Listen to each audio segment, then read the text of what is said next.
What's up guys and welcome. You're watching Fazi Fitness. So let's start this video with Charles Griffin. It seems like he's gonna build that chest up from scratch going into this 2024 season. So for those of you guys who do not remember, Charles Griffin tore his pec last year while doing a heavy incline dumbbell press. But despite that injury, he was able to present a very solid look, not only just at the Legion Sports 2023, but at the Olympia 2023 as well. So the Legion Sports was the only show that he did last year, where he was able to beat guys like John Jewett and Justin Rodriguez. And even though that pec tear was really visible on the stage, but still the conditioning that him and his coach Matt Jensen were able to bring, that was enough to impress the judges to give him the win. And also his impeccable conditioning got him to top 10 spot at the Olympia. And that conditioning is Charles' strength. He might not be the biggest guy on the stage, he might not be the widest guy on the stage, and we all know he doesn't take up a lot of space. But his conditioning is second to none. He is always peeled top to bottom. So he really is one of those guys who made one of the most incredible transformation when it comes to his midsection. I mean, this guy was able to overcome a genetic weakness. That rarely happens, by the way. He can hit that deep vacuum, making the waist appear so small, especially in those front shots, which were really once his weak points. So from the physique update that he posted recently, he might have given his body a break from heavy training, and he might be running the lowest possible gear to give his body some rest, some break before starting the offseason for 2024. So there is still plenty of time left to go through that plan, where the priority is making his chest as impressive as it was back in 2022 and up for a show later during the year, just like he did for the Olympia 2023 qualification.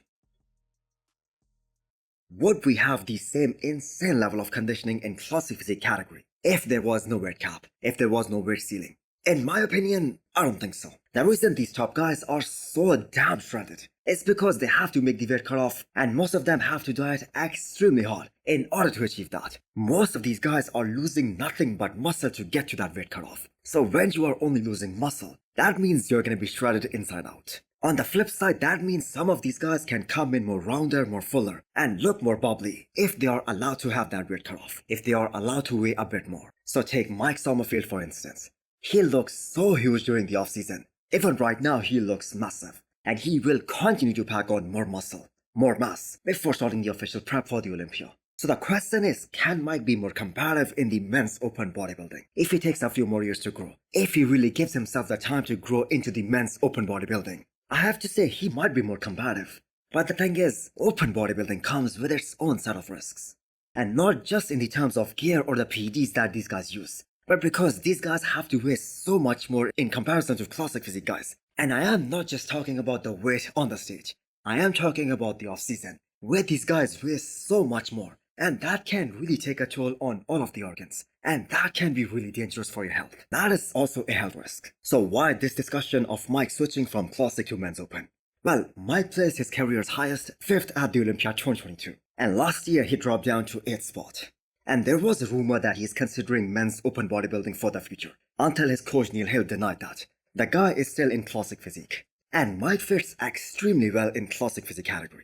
He just needs more sweep on his quads, and that will make his X-frame ever more pronounced, which already is very impressive. So the next show for Mike Sommerfield will be the Olympia 2024, as he is already qualified. But the question is, can he fight his way back into that top 6 spots? Just let me know what you guys think.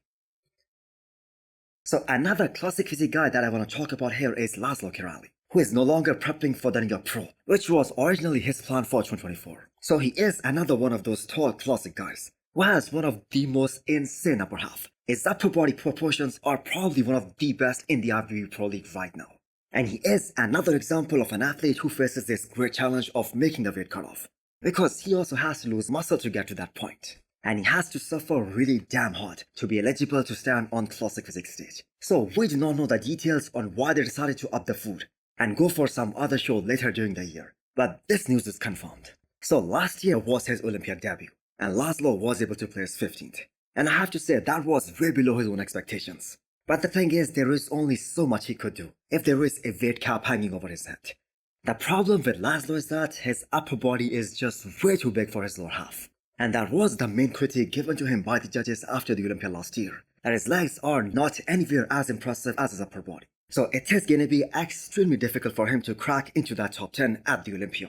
Because to build up a lagging body part, that too with a weight cap, that is next to impossible. And especially when those lagging body parts are legs, that is like half your body, so that is extremely difficult. And if the judges see that discrepancy between his upper and lower half, they're gonna mark him down, and he won't be able to crack top 10. So in a scenario where there was no weight limit for classic physique, some of these taller guys might have benefited from that a lot. Because all of these guys are really classic. But the thing is, they cannot make any improvements with a weight cap. And if they decide to switch to men's open bodybuilding, that is gonna require a lot of time to build enough mass so that they're competitive in the men's open bodybuilding.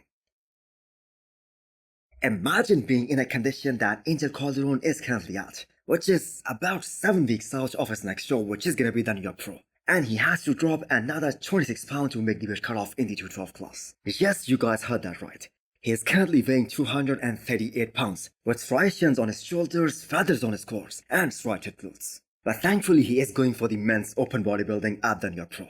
So is he gonna be the next guy to say goodbye to the 212 class forever? Just like John Jewett, just like Derek Lansford, just like Hadi Chopin. And it has nothing to do with how he places at the New York Pro. There is just no way he will look better in a small division, because he is doing nothing but losing muscle to get to that 212 weight limit. And he has been doing that for quite some years now. Now he might not place top 3 at the New York Pro, and he might not be as competitive in the men's open bodybuilding as he is in the 212 class. I mean, the guy is top 3 in the world right now. He has placed as high as top 2, beating a former Mr. Olympia Kamal. But if that overall look is better here at the New York Pro, he might go for that switch. So Angel was one of the most straight guy in the 212 division, and he can continue to place really high in the 212 class for as long as he wants to. But the thing is, that is restricting his growth. And who knows, in the men's open bodybuilding, he can still have that same or even better conditioning, but with extra muscle. So I don't think as of right now he is on anyone's radar but those big boys. They cannot miss on the conditioning standpoint, or they will leave the door open for Angel Calderon.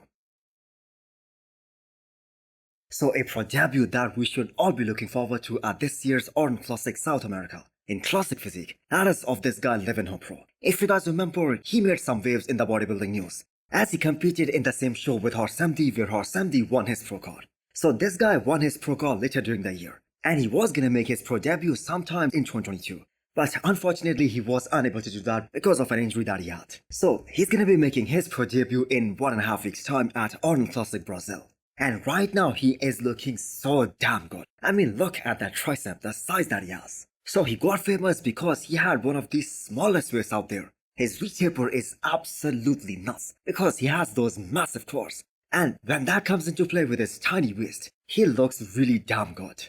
So definitely a pro debut that we should all be looking forward to. Now, I am kinda curious, how is this guy gonna make the weight cutoff? Because he looks very big. But let's see what kind of a look he presents here at the Arnold Classic South America. And also hit the thumbs up button if you liked the video, and smash the subscribe button if you wanna come back for more. Thanks for watching.